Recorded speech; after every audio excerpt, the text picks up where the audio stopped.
नारायण राणेंना मतदान करण्यासाठी पैसे वाटप करण्यात आल्याचा प्रकार समोर आलाय। शिवसेना उद्धव बाळासाहेब ठाकरे पक्षाचे आमदार वैभव नाईक यांनी हा आरोप केलाय। निवडणूक निर्णय अधिकाऱ्यांकडे या संदर्भात लेखी तक्रार देखील दाखल केली। व्हायरल व्हिडिओ सहित ही तक्रार दाखल करण्यात आली। चौकशी करून दोषींवर कारवाई करण्याची मागणी करण्यात आली। 7 मेला रत्नागिरी सिंधुदुर्ग लोकसभा मतदारसंघाची निवडणूक पार पडली आणि त्या दरम्यान आता ही तक्रार दाखल करण्यात आली। रत्नागिरी सिंधुदुर्ग लोकसभा मतदारसंघामध्ये खुलेआम भारतीय जनता पार्टीचे उमेदवार नारायण राणे यांना मत द्या म्हणून खुलेआम पैसे वाटप करण्यात आलं। या संदर्भात आम्ही व्हिडिओ आणि आमचा पत्र आणि आमची तक्रार या निवडणूक आयोगाकडे दिलेली आहे। त्याचबरोबर राज्य निवडणूक आयोगाकडे सुद्धा दिलेली आहे। खरं तर पैसे वाटणाऱ्या कार्यकर्त्यांवर कारवाई व्हावी, गुन्हे दाखल व्हावेत।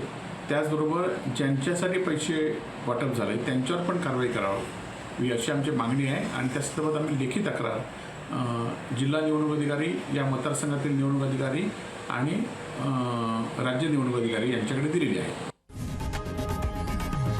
लोकशाही मराठी ऐका, पहा, जागरूक रहा।